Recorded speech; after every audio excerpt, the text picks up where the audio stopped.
This, South Africa has been digesting Finance Minister Mboweni's economic strategy. It was published without advance notice on Treasury's website last night, with the minister calling for public comment. So the proposals are aimed at boosting economic growth to around 3%. We're nowhere near that at the moment, and creating at least 1 million jobs. Eskom is described as the biggest risk to the economy after it racked up debt of 450 billion rand.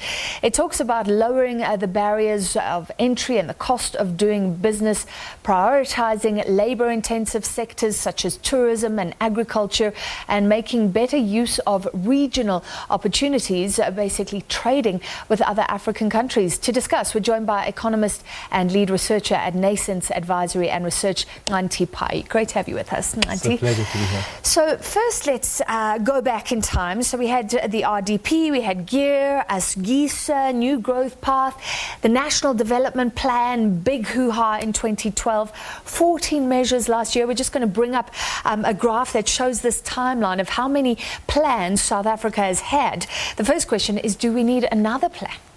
Look, I mean, I think we don't. What we've always needed is implementation. There's no, of course, and I think this plan actually does talk about the idea that actually we can always improve on plans.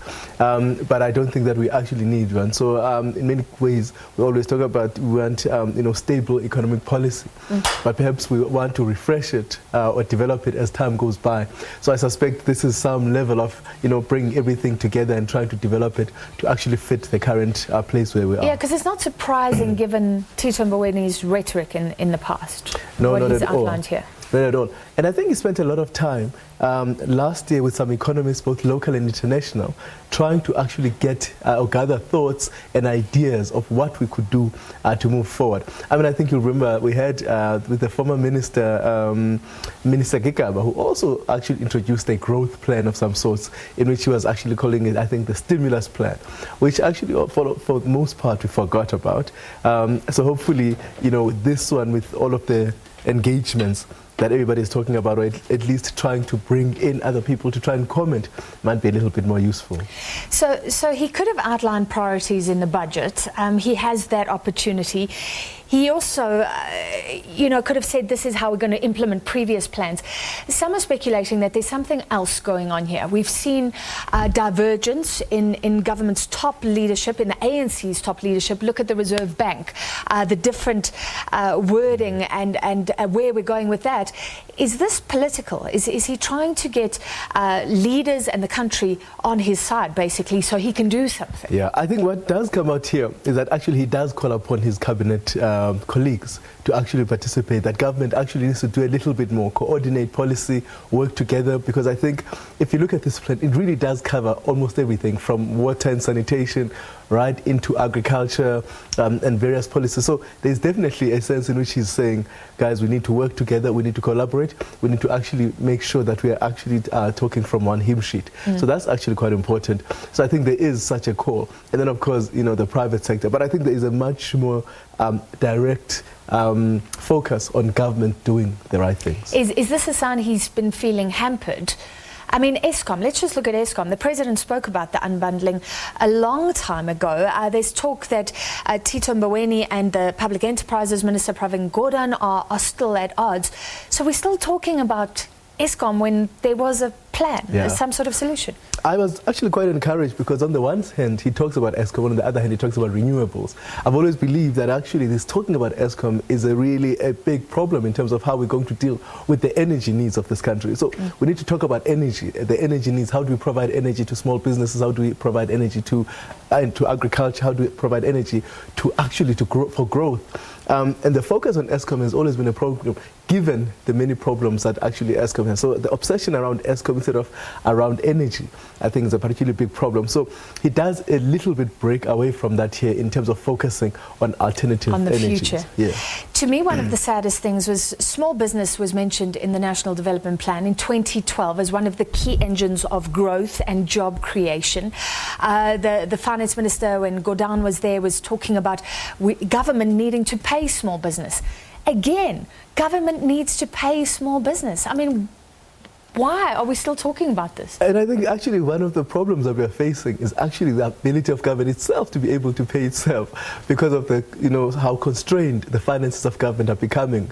And this is becoming more and more of a problem. So one assumes... And small businesses go under. Exactly. So one assumes actually that this is not going to be a better problem until government actually re-engages its own finances so that actually it is more and more liquid. I mean, if you hear about some of the things he talks about in this about municipalities and how municipalities are constrained, they need to find new revenue sources, and then they'll probably be able to pay. Because government needs these services, but they themselves take so long to be able to pay because some of these departments are broke. Yeah.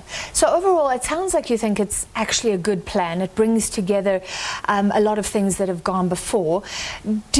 Would you define Finance Minister Mboweni's ideas as sort of classical, creating the enabling environment? You get things right so that business can thrive and contribute as well. I'm hoping for something slightly different in that because he wants these comments before, I think, the 15th of September, that he actually is going to take this then and say, look, everybody commented, and therefore this should be the way in which we actually budget. So if everybody is happy that this is our economic strategy, then this is the way in which we're going to spend, so that we are spending directly for growth. So we're not spending in sort of these ways or those ways, that we're saying if we have agreed that this is our strategy, everybody commented from the private sector to government and and other people in society, then when we go into that budgeting cycle, then we are actually going to make sure we put our money where our mouth is. But how will the budget change, or how will things change? Will we start seeing the unbundling then immediately of Eskom, for instance? It's at least some reprioritizing in terms of how we actually spend money. So we say, look, if this thing didn't come out here, so let's actually focus, because I remember we've been warned about budget cuts. So we clearly need to reprioritize our spending so that we can actually spend for growth, and we make sure that actually we don't have these leakages. I mean, leakages have been a huge problem in budgeting. So where areas where, and also actually in some areas where money is not properly spent. So if we've agreed that this is what we want to do, then we know that we can spend properly and spend fully the budgets that we've got, so we can deliver the growth clearly that we would all have agreed to. The former Statistician General, Paddy Lehohla, told us earlier that he's not impressed because it doesn't address things like poverty, inequality. Your comment? Look, I think he's struggling a lot to also even to measure it. I mean, the current Statistician General has said that he's not getting enough money to actually even measure poverty and inequality in this country. They haven't measured that since, I think, 2015 because of the budget constraints and the budget cuts that we've seen. So I think it's quite important to do that. What he says here is inclusive growth, and hopefully when we get people more included in the economy, I mean, he talks about competition and making sure that the structure of the economy is changed somewhat, so that we can actually make sure that the drivers of growth are much more spread out. That is sort of, to me, some language of dealing with inequality. Yeah. Let's talk about some of the practical things. So we've spoken about paying small business, that'll go a long way.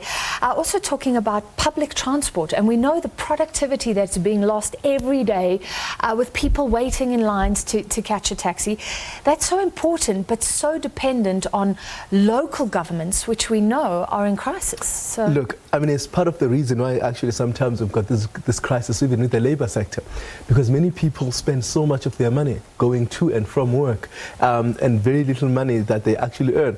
So to get an efficient and supportive public transport situation is something that we need desperately, that we can actually make sure that people are at work on time and much more productive, but also that they take away money home so that they can feed their families, they can clothe their children and educate them. So it is a very important part of what we need to do, because every year we know that labor unions are asking for more money because they keep so constrained in terms of the costs of transport. And when we talk about costs, it also talks about the cost of telecommunications. And that's something important. I mean, we've talked about data must fall for a very long time. Remember, if we keep talking about a future of technology, a future of innovation, we're going to have to make sure that telecommunications and cheap telecoms is available. Yeah. Again, something we've been talking about for years, a very long time. Spectrum being rolled out. Absolutely. Very quickly, is it rational on SOEs? So he wants the unbundling of Eskom. What would be the fate of other SOEs? Look, I mean, I think he does talk about rationalization. So the SOEs need to be managed much better than they are. It's very difficult to see what question you are answering with the unbundling of Eskom, because actually, are you going to try and sell some business? It's very difficult that even as I was reading this. In the past, he's been clear about selling off assets. Now, selling off assets is a different thing, and some people have already said that you don't have to wholesale, privatize, but you could actually have remember former Minister Godani used to say about this, that you need strategic partners for these companies. So you don't actually wholesale them, but you could have strategic partners. So perhaps you take an SABC, for example, and they find a private partner, or you take an SAA and they find a private partner. Those are partnerships that have worked very well globally. All right, and we'll see if there's also this talk of the investment strike by the private sector. Will big business come on board? Thank you for your analysis tonight. We have to leave it there. That was Economist and Lead Researcher at Nascence, Xhanti Payi. We take a short break. We'll be back with more.